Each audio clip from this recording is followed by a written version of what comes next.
but we're talking about wrestling. We're going to the other side. We're going to the competition this week. To the trailer park to watch wrestling.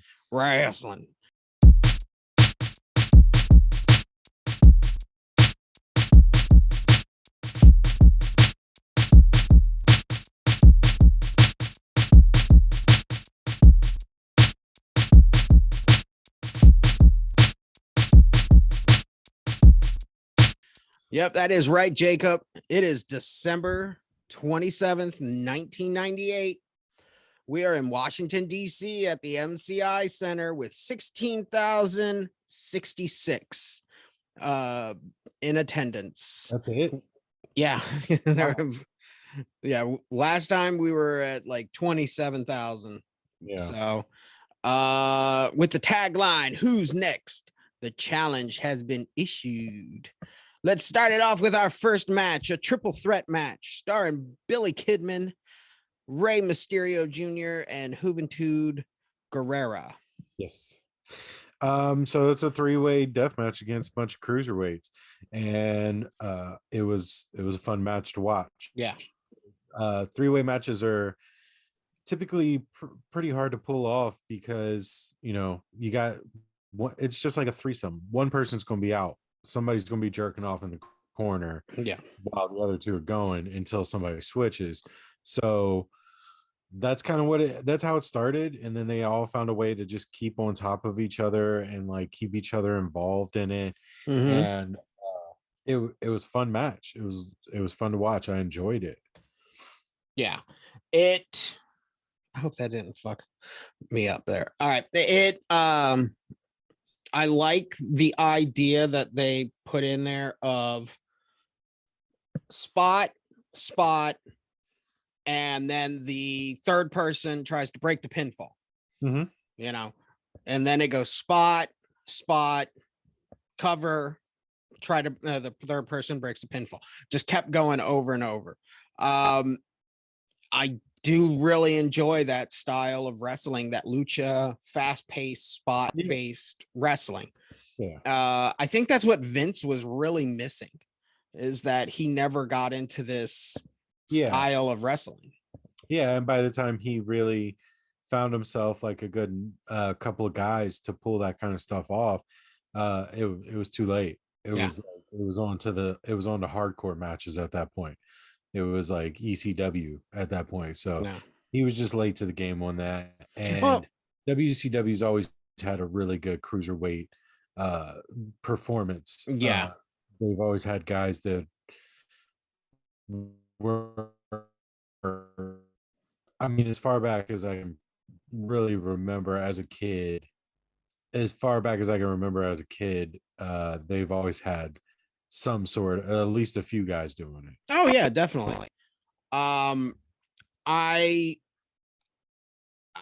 know that guys like Jeff Hardy and a couple others that do these spot style, they're really good at it, but that lucha style really in the 90s, I mean, that's what WCW really picked up on, is like, okay, you put the fast-paced matches in the beginning, you slow it down with some powerhouse matches, and then we're into our main card by the last three matches. Your last three matches are your money makers.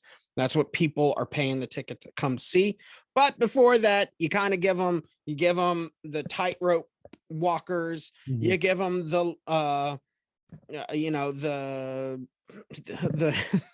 the elephant show. You give them the clowns. And then the lion tamers are the last ones, That reference was you just compared it to a circus? Well, it is a circus. I mean, wrestling and the circus are hand in hand. I mean, but they knew what to do. McMahon made it different. McMahon was the one who was like, no, we're going to split it up. I mean, our last watch, WrestleMania, that was kind of all over the place compared to this card, Okay. Yeah. I mean, I feel like McMahon was conducting business based on what was best for business. Yeah. As where WCW at this time was like, what do the fans want to see? Do that. And that's why they opened this Starrcade up, which I was at. I looked for myself in the background. Did you see yourself? No. No. I don't. I was so long ago. I remember like where I would have been ish. So like, but every time like the camera got up there, I was like, I couldn't see anything. The camera's quality is not that well. 4 stories up and 700 feet back. So, but anyways, so yeah, this one kicks off great. I really enjoyed this match. I've always liked Hoot and Toot. That's what I call him. Sorry. Yeah. No, yeah, Hoot and Toot. Yeah, Hoot and Toot. But I've always liked him. I've always enjoyed his style, his quickness. Like he's always willing to go nuts. And I forgot all about Kidman. I forgot he existed. The BK Bomber? Yeah, until I saw him. And then I was like, oh, I remember that guy. He did the fancy flip. He did the front flip, not the back flip. And Star Shine Press. Yeah, the 5-star press. But shooting star press. Shooting star press. But yeah, and then I was like, oh yeah, I kind of liked him too.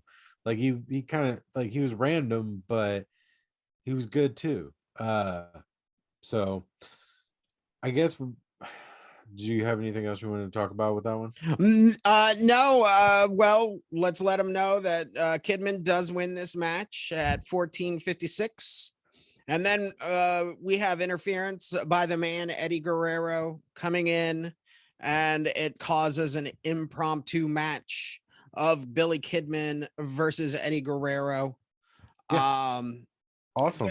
There's a small storyline with Guerrero and Mysterio. Like Mysterio's trying to leave the LWO.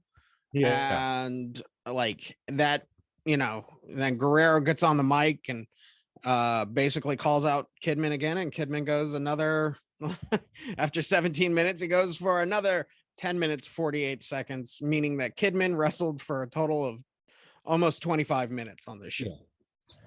Yeah, well, I gotta say the way they presented it at this time, I didn't like Eddie Guerrero because he was a whiner, just like Chris Jericho. They were whiners, and I didn't like them. So like that was the most serious mullet I've ever seen. Oh yeah, I've never seen a mullet look like that. The mullet was serious. So we have two in this show. We have two serious fucking mullets. Dude, Paige's mullet, I don't know if it compares to Guerrero's. When we get down the line, I will call it out. But Guerrero has like a bowl cut and then it mullets. Yeah. And like it's like, oh, that's completely different. That's a skater in the front, metalhead in the back.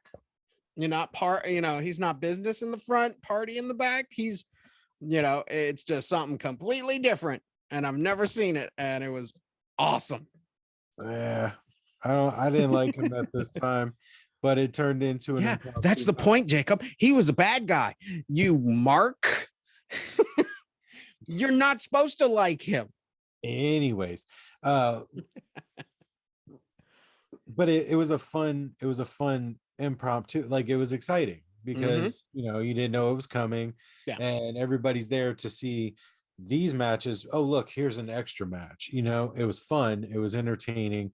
Fucking Bobby said some racist shit. He said fighting in their job clothes and or something. Like 2 construction workers going at it. Both men happen to be Spanish, so good job, Bobby the Brain Heaton. That's why he got throat cancer. Oh no, fuck you, man. That's fucking wrong, dude.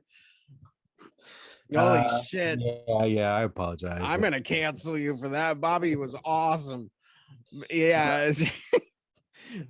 He's not as good as Dusty Rhodes on the microphone, though, because Dusty, he didn't know what he was talking about. At least Bobby knew kind of where he was going. So, but first of all, yeah, congrats to Eddie Guerrero fighting in jeans and boots. Yeah, because those were like regular boots. Yeah, and like trying to do things like the maneuvers that they do. And then he takes one of his boots off because it keeps coming untied and does a whole match with one shoe. Yeah, he gets up on top rope with just a sock and a boot. Yeah, and the commentators are good enough to realize what's going on, and so they say, "Oh, he has steel toes on." So they keep hitting, like Eddie Guerrero's grabbing the ropes in that one submission move. He's grabbing the ropes, and Rey Mysterio's hitting his hand with the boots, and it's like, okay, that's cool. You found a weakness in the match where it's like my fucking boot keeps coming off. Yeah, but we're playing with it. We're playing with it now. Yeah. So, but anything else about that match that was? No, I mean, I'm glad Kidman won. Yeah. Yeah. Yep. So, all right, let's go to the next one. Norman Smiley defeating Prince Ikea in a 11 minutes and 31-minute match by submission. So the only thing, all right, so I had a couple of things written down. Oh, please. The first thing written down is Norman Smiley, upon his interest, walks down, the ramp, stops in front of 5 little white girls and humps the air, and then continues to walk to the match. And I'm just like, yeah. What? Did and not only like, yeah, that's really awkward timing, bro. Like, yeah, like then he does it a couple more times, and like, yeah, he just kind of like does the back your ass up kind of fucking like, kind of move. But on the positive side of his weird gimmick, he's a great wrestler. Yeah, it was a good match. I mean, no, I didn't say that. I said he was a good wrestler. This match was dumb. Like, he still showed off his skills, but I didn't like this match. I was just like, okay, whatever. I know Norman has been there since like the early 90s. I think I watched like a 91 match, and he is in a tag team. So he's been there fucking forever in WCW. Yeah. But I just like him and Ikea, it kind of just was like, you have so many superstars back there. You got so many wrestlers. Is there anybody that wants to go and work? And Norman raised his hand and it was like, okay, Norman, go ahead, put your shit on and get out there and fucking rock and roll, dude. See, I feel like he was the guy that was like, all right, we've got a good wrestler here. Who wants to go wrestle him? And then like the bottom of the barrel Saturday morning guys. Yeah. Like Prince Ikea was like, I'll do it. So I feel like it was the reverse of what you said. But... Well, no, I'm not pissing on Norman. I mean, because in my opinion, he was over with the crowd. Like the crowd were still kind of hot for the match. No one was sitting there chanting boring during the match. So I mean, the crowd was still with him. It kind of like the match itself didn't feel like a pay-per-view match. Like I paid money to see this. Where that match feels like it should be, on and Saturday morning, that wrestling or Saturday afternoon TBS, but a pay-per-view, especially your top pay-per-view as WCW, that's your top pay-per-view. Yeah. And Norman Smiley and Prince Ikea got a payday for that. So, but let's move on.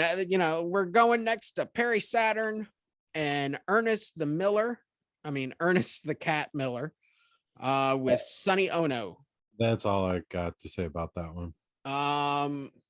This match, I didn't like either wrestlers. I don't like either wrestlers. I don't think any of them are good. So this match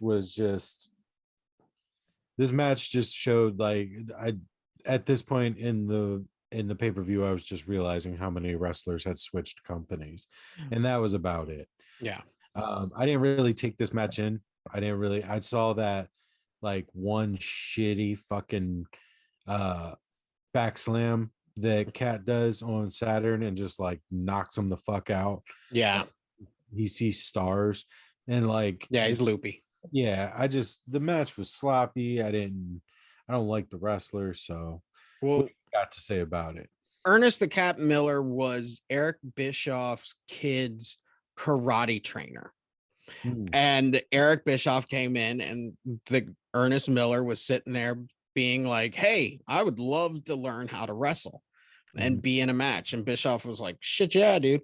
And so he sent Ernest to the power plant, and he had a few matches, and then they were gonna do remember, oh shit, what was it called? Like Tebow or whatever the karate fitness thing Yeah, that would Tybo. Yeah, Tybo. There you go. They were going to do that with him, where he would come out and he would kind of like do moves, because you notice like all the crappy like kicks that he would give, and he's still trying to do karate as he was taught, but it doesn't play well in the wrestling world, Right. Another thing about this match that I really realized, and I kind of went back and rewatched the first couple of matches, is the referees are not upholding the rules. A disqualification is a disqualification. If a manager walks in the ring and assaults one of your wrestlers, that is a disqualification. Yeah. And that is what happens in this match. And there is a couple of disqualifications in this entire show. So the referees, those old WCW referees, just are off the like, yeah, do whatever, who cares? But the wrestleries, yeah.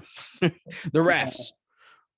Yeah, I didn't enjoy that one very much. No. Perry Saturn put in the right place can be good. Ernest the Cat Miller gets a decent push at late WCW, where he's trying to be James Brown.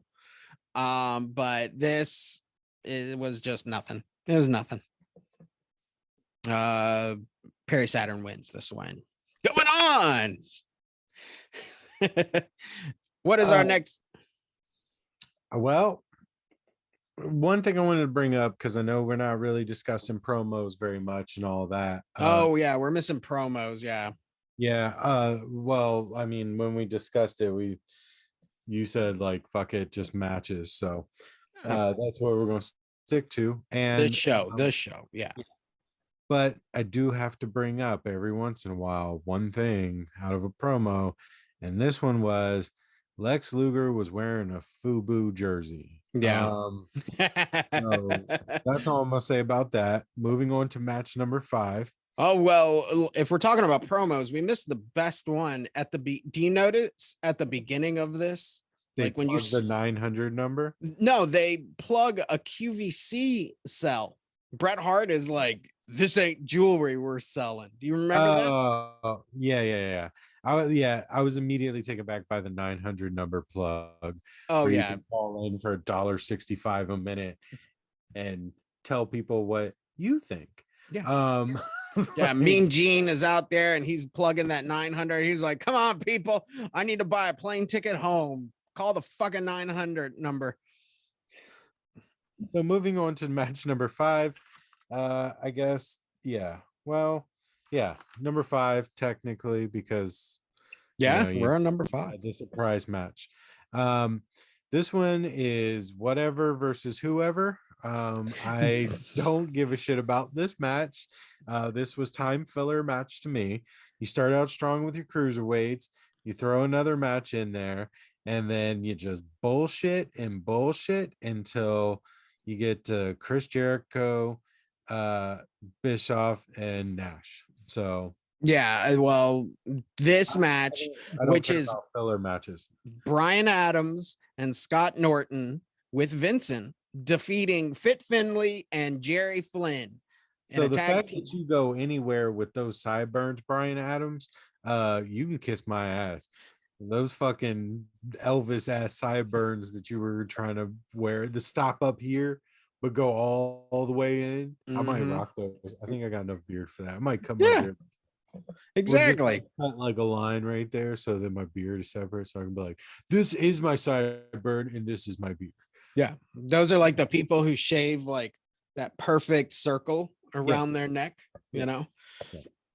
All right, this match, the Yeah. only thing that I can say that was good was Jerry Flynn had amazing fucking mullet, you know, perfect mullet. And he did kung fu matches and it pissed off Scott Norton, who is actually, you know, he's a powerhouse guy. And you can see at the end where Scott Norton says, "Let's get the fuck out of here." Yeah. Like he's pissed. Yeah. But it kind of sad because Fit Finley's a decent like European style wrestler, that hard style wrestling, but who cares? This match was nothing. It was 8 minutes and 56 seconds of paycheck. I would have rather seen him just go one on one with somebody because him and Scott Norton were the only things I was watching really. Yeah. Uh, those two were the only ones that had anything interesting as far as I'm concerned. Yeah. Um, I mean, but it is what it is. It was a boring match, but yeah, let's go ahead and get into the meat potatoes now. Our last 4 matches, starting with Conan and Chris Jericho for the television title. Yeah. So I remember this one pretty well. And again, at the time, I did not like Jericho. I don't. Okay, yeah. So the match was good. It was good wrestling. Yeah. I again didn't like Jericho, but I liked Conan.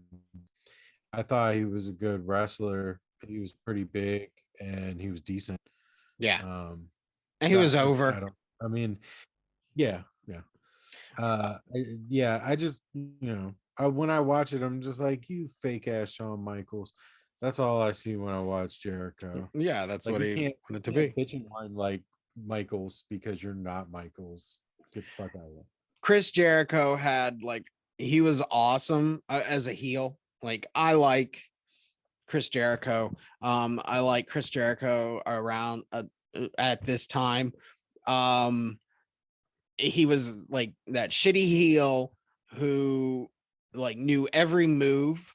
Like, but this Conan was hugely over at the time. Conan did an awesome he threw Chris into the ropes. When Chris was coming back from the ropes, he rolled and then clotheslined him. I thought that move looked great.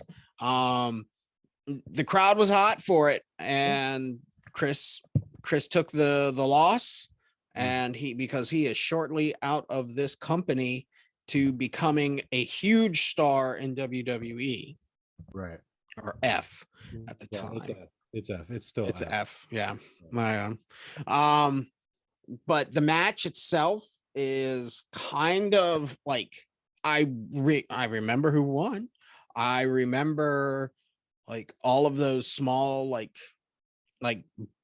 feelings, especially with the crowd, but move wise, it was okay. Yeah, I mean, there was a couple little things here and there, like 1 or 2 things in the match that like made you go, "Oh." Yeah. But I remember this match. Yeah. And I remember thinking like, you didn't have the camera angles, right? So you're watching it just happen, like playing out, and it's completely different. Yeah. To me, the match was better like that this time. Yeah. Normally, I'm a big fan of camera angles. Cut it up, make it look good for me. But watching the match was better than watching this match. I think it's also in booking where you 2 guys can go out there and have like a straight match like they had. But I think it's, like we're talking like Vince would throw something in there. He would throw the monkey wrench in the wheel to make that match a little bit more memorable. I mean, instead of just 2 guys going out there and slugging it out, he was like, okay, what would be the entertainment value? what would make this more, Right. than just an okay match. It's okay. I'm not hating on this, but it could have been a little bit more. So next match we go is the Eric Bischoff Ric Flair match. We have a couple of promos earlier in the night where Ric Flair comes out and screams at Mean Gene for a minute and then says Bishop some rebuttals, things. basically. Yeah, like Ric Flair, he gets a pop, and he tells, it's like, oh, the four horsemen are barred from the building tonight. And he's just like, I don't give a shit about that. Yeah. And then Eric Bischoff comes out and is just like, yeah, he just wants a match because he's broke. Yeah. But this match, I think, was pointless. It was pointless, and I do not like it when people that don't wrestle try to wrestle. I don't want McMahon in the ring. I don't want Stephanie in the ring. I don't want Bischoff in the ring. I don't want these people in the ring. I don't like it. It's annoying. Like, just put wrestlers in the fucking ring. Yeah. Don't put random people in the ring. Yeah. Like, I remember I loved Bischoff. I thought he was fucking hilarious because he just said whatever the hell. Like, he didn't care. It was like he was purposely going out trying to lose his job on a weekly basis. Yeah. So I loved him, but like, don't wrestle. Just talk shit. Don't wrestle. He was good on a microphone most of the time. So just have him talk shit. He don't need to wrestle. Or what he should have done, because I'm Eric Bischoff and I'm a chicken shit heel, I'm gonna say, yeah, I'm gonna fight you, Flair. I'm gonna fight you, Flair, and then have it like, oh, hey, Flair, I decided, since I'm the owner of the company, you're gonna be fighting this guy tonight. Yeah, and then put the giant in there or something. Yeah, just like destroy. Obviously, you can't use the giant, but but or just somebody like get a random like top name. Oh, we want to introduce, I don't know who, get them in there, get the pot, like, oh my god, I can't believe so and so's fighting with the NWO and Bischoff. A quick match, and then in the roster of the NWO and him working with the NWO, he could have very easily been like, fuck it, I'm gonna put in whoever. Yeah, like that, whatever, man. Like, Scott Steiner. Yeah. Scott Steiner. Have Scott, because Scott was there. We knew he was there. Buff Bagwell. You could have made it maybe not Buff. Maybe not Buff Bagwell. Well. I'm not saying me, but I'm saying I know that there are people out there that like Buff. Yeah. I mean, it was a match. This is another match where the referee is clearly looking at Ric Flair doing all those low blows and just being like, this is fine. This is fine. Just go ahead and do whatever y'all want, because I know if the fans are eating it up, don't slow down the match by going, hey man, you got to disqualify you because you hit him in the nuts. Yeah.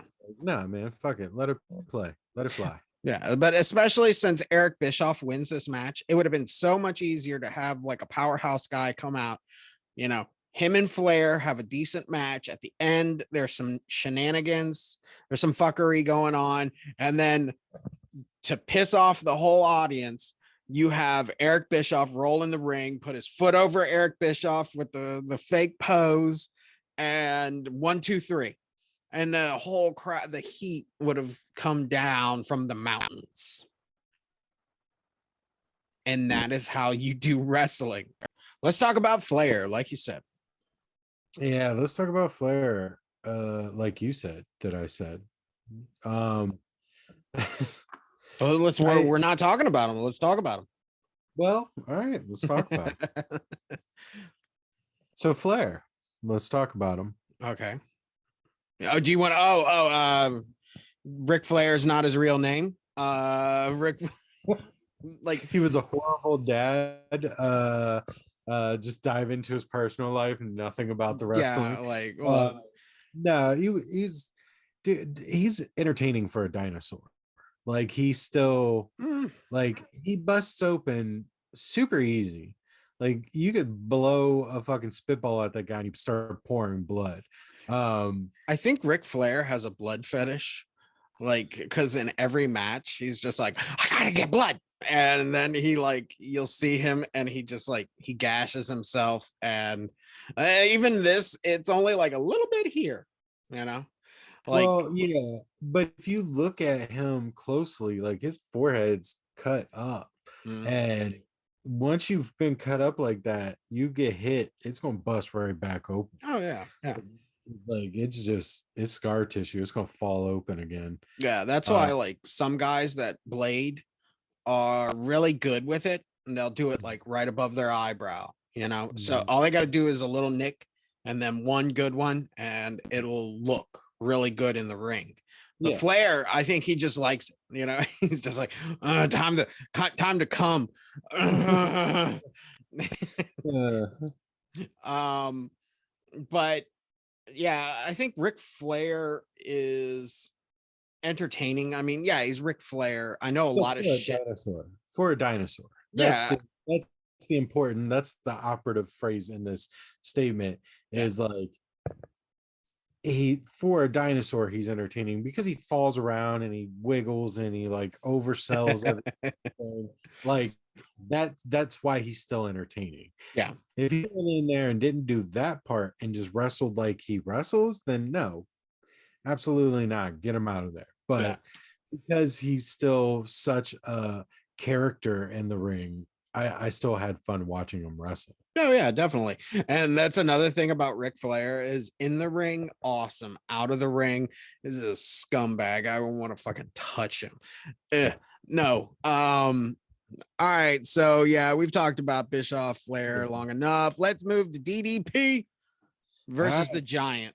Here we go. This is the main event before the main event. Yeah. This is the Semi-main event.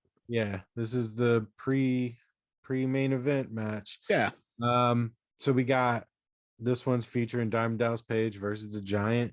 The Giant was such a prick at this time. Like he was such an asshole. Like Yeah. He knew he was going. yeah, he was an antagonist the whole ride. Throughout the entire match, he's antagonizing them. He antagonizes the fans, the crowd, like anybody.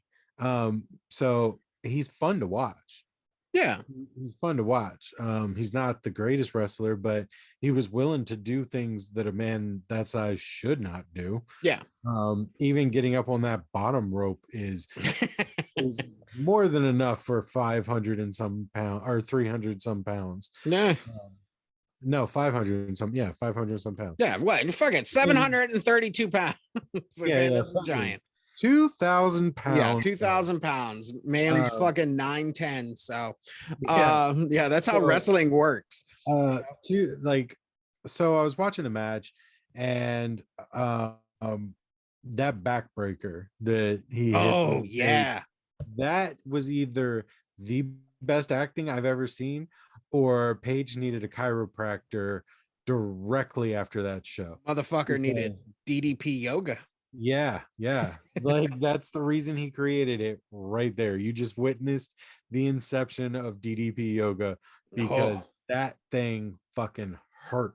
Because you could see like he didn't brace himself. You know, normally they'll put their feet down and their hands down or something, try and brace that impact or like be able to slow the impact down. He bent in half. And that shit looked like it hurt. Either that or Giant had him. Like, you know, because he holds his back while he's doing the choke slam and then on a normal. So either that or the Giant just made sure that his hand was there. So his hand took most of the blow. You know? Yeah, but it wasn't so much the blow, it was the way Paige bent. Like, the shock of it. Bent. Yeah. It wasn't necessarily the impact with the knee, it was the shock that went through his body. Yeah. That looked like and you know, that's like obviously the biggest moment of the match outside of the finish. But I don't recall Diamond Dallas Page having a bunch of different diamond cutters. Well, remember they were saying that he's been training to face the Giant, and he's organized a bunch of new cutters. He's got a bunch of new cutters. And like I was like, okay, good selling, commentators, good selling. Just started laughing because the only thing, because he never used them again. The only thing that those were there for was because he couldn't reach up and sell grabbing Giant and dragging him. No, if the Giant don't want to go, there's no way Page could. No. So he had to create these new cutters to try to hit him with them. And in reality, that finishing cutter was just the blockbuster from Buff Bagwell. Like he just jumped over the front of him, hit him with the cutter. Like that wasn't like he didn't invent a move. He just did Buff Bagwell's move. Yeah, it's RKO. Yeah. But I like the cutter. I thought it looked really good, you know, because it threw me off because I didn't know the end of the match at this point. And I mean, even the people in the attendance, when they like, you know, Giant grabbed a hold of him, started pushing him up to the top rope, which it's like, is he going to push him over or what are we going to do? Are we going to do another backbreaker? But when he grabbed a hold of Giant and then flipped around, it was like, oh, wow. The only thing I would have liked to see from this match is maybe like a couple of times DDP trying to do just a regular diamond cutter and Giant denying it. You know, they did do it the one time he went for it and he pushed him off. And he pushed him down, but give me 4 or 5 of those where it's like, oh, Dallas is trying to do the diamond cut. Oh, nope, Giant. He's trying to do it here. That would have been better to sell that last cutter to be like, oh, he had to do it this way because he couldn't get him the other way. We've seen it 3 times. So there it is. There it is. That's what he's been trying to do. And he won the match. Did you notice at the beginning of this match, Giant is just sitting on the top rope, like perched up? Yeah. Like, and like he's like, he's squatting because it's so fucking big. So get your ass down there. I did happen to watch the Halloween Havoc before this, so that would have been that October. And Giant comes to the ring smoking a cigarette.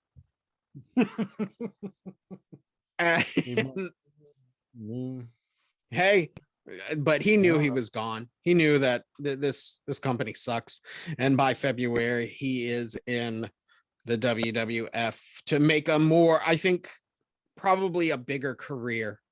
Oh yeah, absolutely. I mean, he was pretty big in WCW, but I feel that he got to the WWF, he was like, it's a good thing for big guys like that because there's only so much you can do in your company. You have to move to a company with fresh faces, fresh big men, you know, bigger obstacles, bigger shows, more money to put into things. Like it's a good transition for him.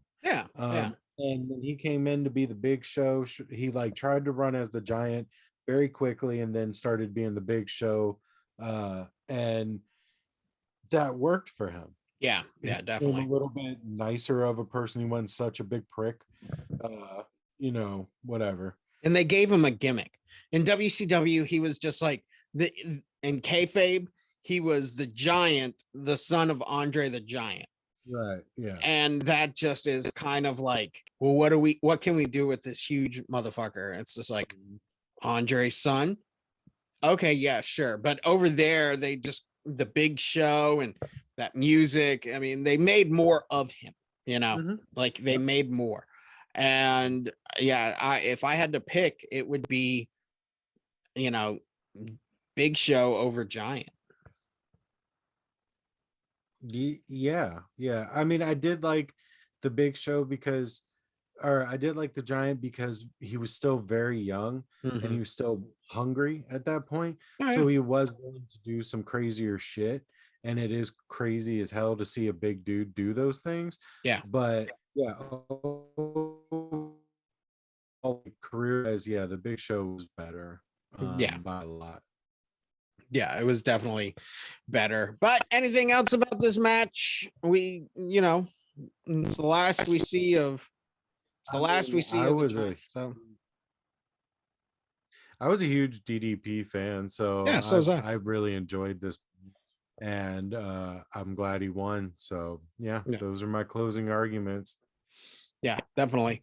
All right, let's get to our main event. Kevin Nash versus Goldberg in a no disqualification match for the heavyweight championship of the world. Now, I'm going to go ahead and say it. It's an unpopular opinion for 1998. I was over Nash at this point.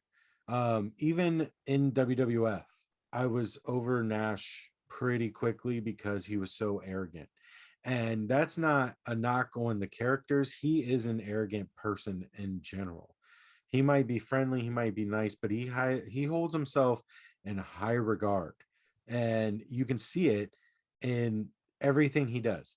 And at this point, I was just like, you know what? I don't like that personality. It doesn't like it works with Sean because Sean's charismatic and like, same thing when Jericho started doing it. Same thing, like, certain people you can see it in them.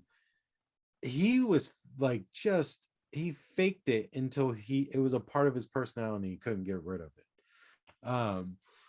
But yeah, so that was like my big thing going into this match. I was just like, I didn't care about Nash at this point. There was other people I'd rather seen, personally. But it is what it is. Yeah, I think that comes. It's the two dudes with attitude. Is that Nash learned from the best? He learned from Sean on that how to take. Okay, Sean taught him how to kick the door down to the owner of the company and say "fuck you." Yeah. And Nash, I don't think Nash ever like, you want me to lose? Fine, cool. As long as I get paid, I'm fine with it. Nash, I think, liked the business, but he liked the pay off more. I like Kevin Nash. I'll agree to disagree on this one because he is cool, but like he's just cool. He does not have the best wrestling. I mean, Sean, he was cool. He had the best wrestling, the best promos. He's the showstopper, Yeah. If you're not like your shit don't stink, it better not stink. Yeah. Whereas Kevin, he was cool. He was really good at promos, especially in WCW. He was really intimidating. His repertoire of moves wasn't the best. I thought, him and Taker's match was perfect the last time, but I feel that he's good. That was still good, Kevin. Yeah, but you got to put him in the right match. I feel like WCW Kevin Nash, he didn't need to. He wasn't hungry. There was none of that drive of hunger. Compared to in WWF, there was the hunger. Here, I'm getting a check every fucking week. Doesn't matter if I walk out there and just cut a 5-second promo or I do a 10-minute match. I get paid the same. Whereas in WWF, it's like, no, motherfucker, you don't work, you don't eat. So, but I do understand what you're saying. I mean, a lot of people don't like Kevin Nash. I still kind of find him entertaining. I think what Kevin was trying to do with WCW, him and Scott, was to make the entertainment come in. You can't just have dudes fighting all the time. You need to have that small entertainment factor for the audience to come in. You can't just keep putting the 4 horsemen out there and everybody just coming back and being like, oh wow, we've never seen this again. But what about Goldberg? Were you over with Goldberg? Oh, okay. Um, so Goldberg to me was just like he was like a pet project of WCW. Yes. They were like, let's get this random dude that's built like a football player. Let's dress him up like a cage fighter, and let's send him into the ring, and he's going to be unstoppable. Yeah. There was plenty of people that could have beaten him. Yeah. Nash, one of them. The streak is stupid. Yeah. The dude wasn't a good wrestler. He was very clunky. He was like a big man, like whoever that guy, Scott Norton. He wrestled like him. Like he would try to sell things, but you could tell he was trying to sell them. He just I didn't like him as a wrestler. Like everybody at that time was caught up in the Goldberg madness. Goldberg, yeah. But who's next? Yeah, but like hindsight, looking back, I'm like, oh yeah, no, he's not a good wrestler. Yeah, well, not only that, I mean, there's only so much you can do with Goldberg. Right. He doesn't cut that many promos. His move repertoire, you're not going to be getting a technical match with him. Yeah, very small repertoire. He does have like some like good like offensives, but not very many, like there's a couple where he does like a jump or like a backwards kick, and it looked really good. Yeah. But no, I don't understand the appeal of Goldberg at the time. I feel like he only wanted to do things that made him look cool. Like he didn't want just like a clothesline or a kick or something. Like he wanted, oh no, I gotta do this super cool spin kick thing, his back kick, and then no, I want to spear him. Like he just like I said, like I feel like he was a pet project to just make the coolest wrestler or something. Yeah. And they got it right in some aspects and failed horribly in others. They didn't get the guy that was the proper amount of athletic. Yeah.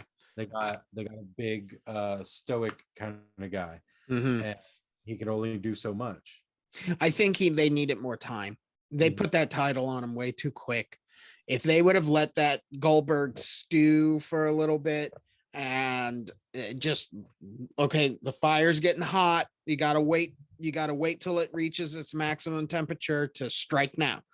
And like, I mean, he won the championship on television. It's like, no, motherfucker, you announced that shit for fucking your pay-per-view and it blows the fuck up. But they announced it, and then he was on TV, and they're giving it away for free just to get a rating, Yeah. And it's like, no, you want that pay-per-view because that's where your big money is, and they did it for ratings.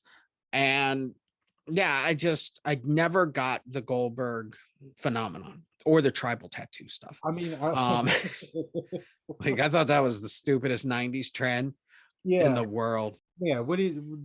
So you didn't get into the Goldberg fandom? No.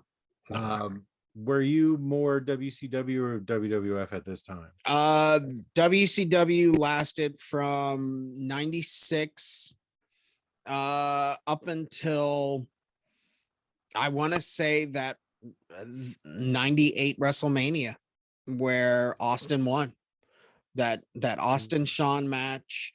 The whole 90 the WCW was getting really what was that? I was saying, so you just went full WWF at that time? Yeah. When I was a kid, it was watch WCW, tape Raw. And then after Austin won, it was watch Raw and tape WCW. And then I just stopped taping WCW and I started watching. So this is the first time I've ever really watched this match. I felt I watched it one other. Yeah. I felt they were just getting too bloated. The company was just getting too bloated. So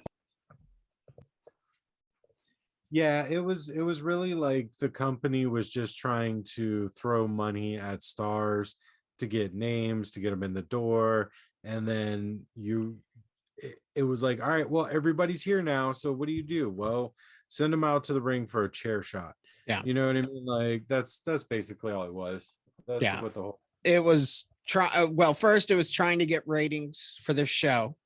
And then, hopefully we can do something with a pay-per-view where Vince was he was still losing, he was winning a little bit, but he was still losing this war. But it was starting to turn for him, and I think it was October where it's called the 83 weeks. 83 weeks, WCW was on top. Vince was losing. And then after that 83, that's when Vince just came in with the Attitude Era and stormed. He won. And they weren't doing anything. They were creating new stars, but they weren't really pushing them well because of guys with creative control and big contracts. And yeah, some of my favorite characters, Nash, Hall, Bret was probably the biggest one. They brought Bret Hart in to do nothing. We didn't even mention Bret Hart in the DDP match. Well, yeah, I mean, because in a year at SummerSlam 99, it's fucking Goldberg and Bret. So I imagine we'd get to that eventually. Starrcade? Yeah, Starrcade, yeah. I was like, SummerSlam? You watching the show I didn't see? So yeah, WCW at this point, there was a time where WCW was a perfect show, and I would have fully supported their wrestling and their show. It's just after the NWO angle, they just did not know where to go. And instead of creating new guys or pushing undercard guys to go and be that character, okay, now you got your DDP and you Chris Jericho, and you kind of just push them to the front to go after the NWO. They were just like, I mean, at Halloween Havoc, they had the Ultimate Warrior. Well, Halloween Havoc was before this. Yeah, but it's still just like, you could have had someone better facing that. Yeah, that's fair. But my feelings on the Ultimate Warrior. Fuck the Ultimate Warrior. Same. Fuck the Ultimate Warrior. We're in agreement. No, but all right. So Kevin Nash wins with outside Goldberg. Yeah, with outside interference from Scott Hall. Do you feel it was a lazy ending to tase Goldberg? I think that at that time they didn't want to put one over the other. Yeah, I think at that time they wanted both of them just like, even though Goldberg would retain the title, it just, did Goldberg win this match? No, Kevin won. Oh, so he won the belt? Yeah, Kevin Nash won. That's right, because he lost it immediately. Yeah. But anyways, yeah, so like I think that there was no real way to because of that streak, there was no way to put Goldberg down by Nash's hand alone. Yeah. Basically. So they were in a desperate spot, and that's how it came out. Even though Nash and Scott Hall weren't friends anymore, Scott Hall just kept trying to be Nash and help him out. So I feel like it's the only way to do it. Yeah, definitely. It did. The match itself was fine, but the problem, I feel, was the streak. Should have never done it.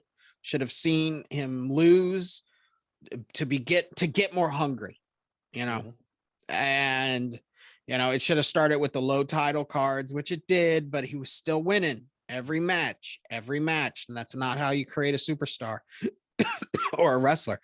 There's nowhere to go. Yeah, but down. You have to go down. And yeah, that's what happened. And I think that's his only title run. Yeah. I wouldn't be 100% sure, but I don't remember Goldberg ever reclaiming the Goldberg passion kind of deal.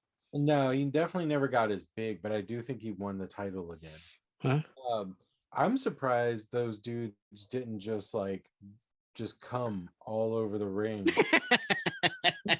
because those announcers were verbally sucking their dick so hard throughout that entire match.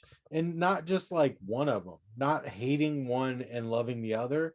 Like they both of them, they were like, both men are so extraordinary. Both men just are the best of the best. Like, Oh, look at it. Look at the muscle. Yeah, like yeah, like yeah. the announcing kept taking me out of the match Yeah. because I was like, guys, shut up. Like, Yeah, shut just let it be natural. Let it be yeah. natural. Be like, this is amazing, you know. And I think they were doing that because the match wasn't spectacular. They were trying to make you think it was by saying a bunch of shit about it. Yeah. Yeah. Um, But all right, so what would you give this card, this whole card of Starrcade? What was it? Was it, well, you know, positive viewing experience? Was it a negative? Was it a fucking anchor just dragging where it's like, God, just give me something better? no, I think that it was overall a positive experience. There's Mhm. the few matches, the fill-in matches that I could very easily not watch again. Yeah. But it started out with a bang, and honestly, I would have put that DDP giant match over Nash and Goldberg as the final card, but nobody in that match had a belt. Yeah. So overall, it was a positive experience. It's very forgettable because I was there And I and don't remember it. I don't remember a single thing about it. Like it was like watching it. I remember like the Conan Jericho thing, and I remember bits. I remember Paige coming out. I remember the entrance. Like as a kid, I remember like watching him run around in the crowd. But that's about it. That's pretty much it. I mean, Yeah. I what about you? What did you think? I think it's a positive viewing experience. I mean, it's better than wrestling today. But yeah, it wasn't a top show. Um, if you take the top It was wrestle, it if you was a take, good one. oh, it was good, but if you take WrestleMania from '98, okay, and this is WCW's WrestleMania, this Starrcade '98. 98 WrestleMania, Austin, Shawn, Tyson. And then you have just Kevin Nash, Goldberg.